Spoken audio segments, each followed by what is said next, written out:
We've got pros, we've got cons, we've got everything that you could ever want to know about Colorado Springs. Let's get into it. Number one. Ooh, this is a con for a lot of people, and that's the harsh environment and the high altitude. It is a reality. We are above 6,000 feet here just in the Springs, and that is going to create a lot of wild weather patterns being set right up against the mountains. I mean, we have hail in the spring and the summer. Sometimes we get snowstorms in May. One of the comments we get from people all the time is like, God, wintertime sucks here. It's brown, it's ugly, and gardening here sucks. I totally disagree on that one, but I can't disagree. The high altitude, the thin air, it does create for a harsh environment sometimes. It does, and it's just really just the unpredictability in the summer especially. So this summer specifically, I mean, it has rained almost every day. It's 4 to 6 times a week. Yeah. And it kind of, which I actually like because it's kept the summer relatively cool. But what happens is because we have our own 14,000 foot mountain here is the storm cells build up over that and they spill down onto the plains over here. So you do get a lot of hail, you do get a lot of wind, especially as you go northeast towards like Peyton and Falcon. Yeah. And it just makes it so that like, you're like, okay, I'm gonna get off work, I'm gonna go for a bike ride, I'm gonna go do something. And then you're like, well, now the earth is all wet. Yeah. I'm gonna take my dogs up, the earth is all wet. But I will say, it's not like it's raining all day. No. It rains for an hour, hour and a half or something like that. So it really, it takes a little bit to get used to knowing that it's gonna be hot and it's gonna be really cool. Yeah. All in the same day. Definitely. I mean, let's be honest, like this environment, this area, it's not for everyone, but also on the same note, that misnomer that we get over 300 days of sunshine a year, well, we get over 300 days of some type of sunshine a year. In all reality, compared to other environments, it's pretty mild. Compared to some others, it might feel a little extreme. Next we have, outdoor beauty and lifestyle. This one is so good for Colorado Springs, especially for someone like me that came from a place that was quite the opposite. We're sitting here at Palmer Park. You can see Pikes Peak behind us. Now, Palmer Park itself is 700 acres of open space right smack dab in the middle of the city. It's absolutely beautiful, but you also have Pulpit Rock. You've got Garden of the Gods. You've got Red Rocks open space. You've got Ute Valley Park. I mean, I could go on and on. There are hundreds and hundreds and hundreds of acres of open space that is available for recreation, but it's not just the open space. It's like, but what is there to do there? Because, Florida might have a lot of open space, but I don't go outside when I'm in Florida because it's hot as sin. But here, we actually have so many trails that you can go hiking in. You can take your dogs out, you can go mountain biking. In fact, over the weekend, I was mountain biking down in Red Rocks Canyon, and I stopped no less than 10 times, and I said, I cannot believe that we live here. And this is 5 minutes from my house. And it's just about no matter where you are in the city, there's access to major open space that you can get out and recreate and enjoy the beautiful weather, and just, even if it's just on your lunch break and you just need a break from all those dang emails, there's so much to do here. Next one. Purpley. What a word. What do we mean by that? Well, politically, this city is very purple. I think it's a pro, actually. Growing up here, it was always associated with being very red, very conservative. But now, apart from like the rural communities in the rest of Colorado and apart from Denver, it kind of is like a hub for independent. Okay. And that's evidenced by the fact that we voted in an independent mayor for the first time this year. And our city is also, El Paso County as a whole, I don't know if you knew this, is voting almost half independent now. It's crazy.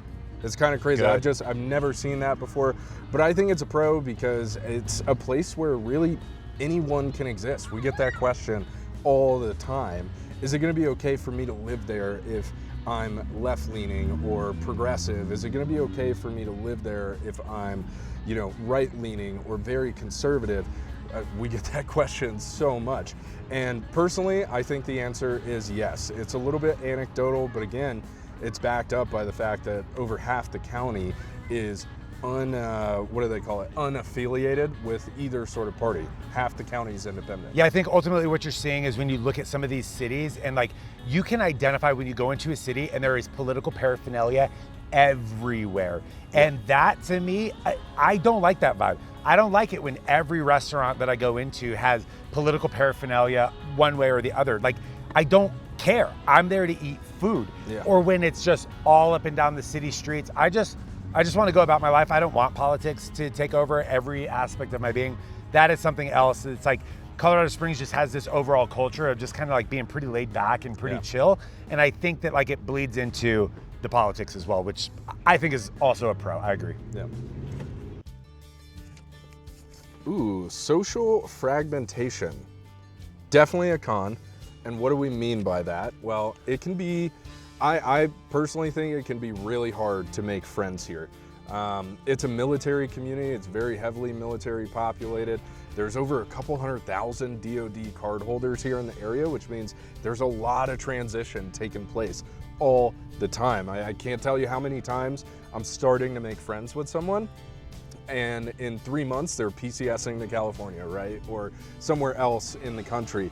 And the other thing you realize too is like you commute into town for work, you make friends with your coworker. As soon as you make friends with your coworker, you're like, dude, I want to hang out with this guy. You find out they live 40 minutes away in Peyton, right?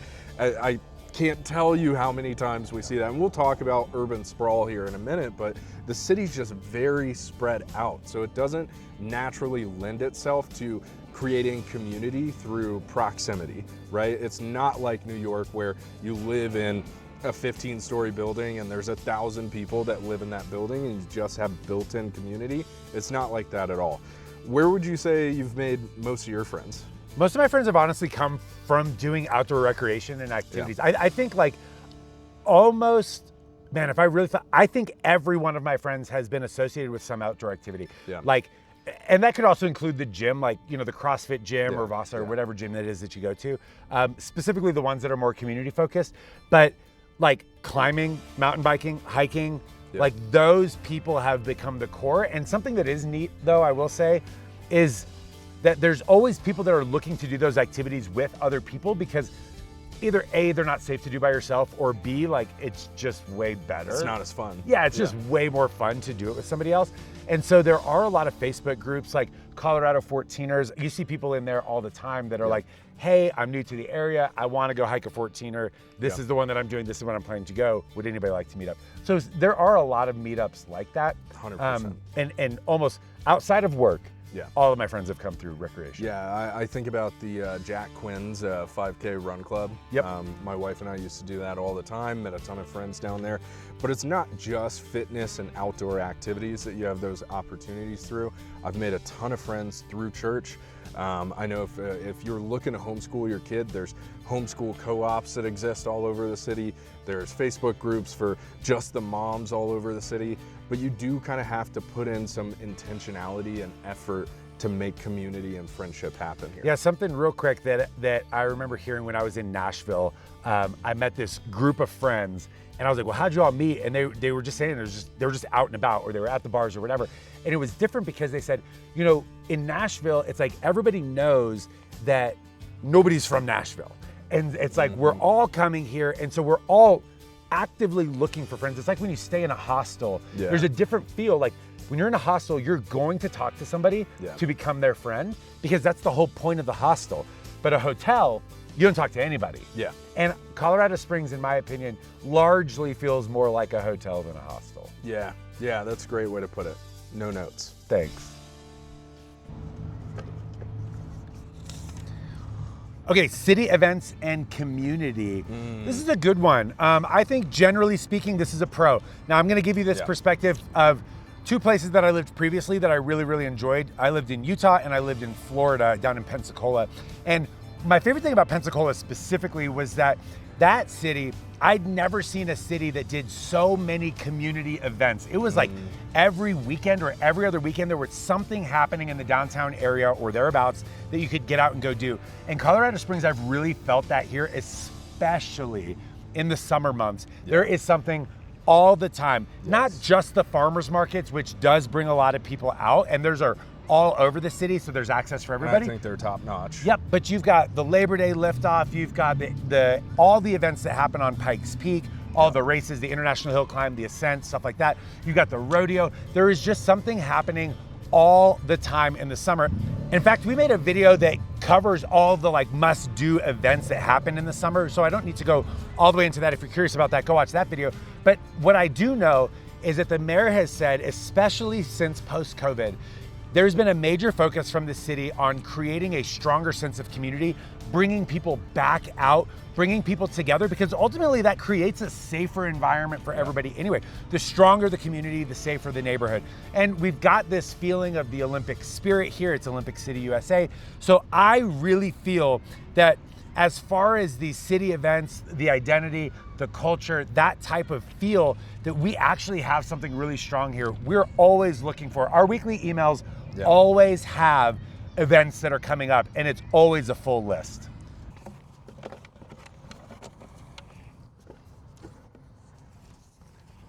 Urban sprawl. We're in a perfect spot to have drawn urban sprawl because look behind me, my friends. It is sprawling. So what does that actually mean? What we're experiencing here is that Colorado Springs has been growing consistently about 1% per year. And that may not sound like a lot. More people are coming here than are leaving, and that's causing a little bit of a problem. It's one of the problems is obviously the supply and demand of, the complaint that we don't have enough housing. And that has caused prices to go up. It's a very, very desirable place. So if you can't build closer to the mountains, which is what everybody wants to do, everybody wants to be closer, where do you build? You kind of build east and northeast, because there's really not much space elsewhere to build. So a lot of our new development is specifically out towards the northeast as you go towards Falcon, as you go towards Peyton, and then straight east of the city, you get all the way over towards Mark Scheffel, and you'll just see it is just houses. And that's really what we mean by urban sprawl. I feel like you've been here long enough that you've really seen that urban sprawl really expand. Yeah, big time. Growing up in Falcon as a younger kid, there was nothing out there when I first moved here in 2005, and now that area has blown up, and even east of that is starting to be developed now. And another thing about that urban sprawl, we love our views here in Colorado. Everyone wants a mountain view, so we don't build up, we build out, right? And El Paso County itself is over twice the size of Rhode Island. Twice the size of Rhode Island. So when you think about how much space we have to expand, the city has expanded and will keep expanding. And that affects different things in our lives. Like, what's your quality of life going to be, outside of just going to work? What about your outdoor activities? What about where your friends might live? And how does that affect the other portions of your life really is affected by the urban sprawl? Job market strength. Definitely another pro here. Colorado Springs, you might not think of it this way, but it is one of the most economically resilient cities in the country. Whenever the rest of the nation is seeing a downturn, if we even experience that downturn, it's at a much lesser level. And a big part of that is that the military does exist here in such, kind of high density, right? It's over $10 billion a year that the DoD pumps into our economy, and that just brings so much other economic opportunity for so many other industries and sectors. We do have another video coming out about that one, and so I don't want to jump into too many details about it, but the job market here is really, really strong. But I will say, Sam, as a con, I hear this a lot, and we get this in our comments on the YouTube videos and on our social media a lot, that if you're not in the tech or defense industries, a lot of people do actually feel kind of squeezed here, especially with the market, the housing market, for example. The cost of living here is gradually increasing, and it's making it so that if you're not in those pretty good paying jobs, that it seems hard for people to find jobs that are helping them support the opportunity of buying a first house.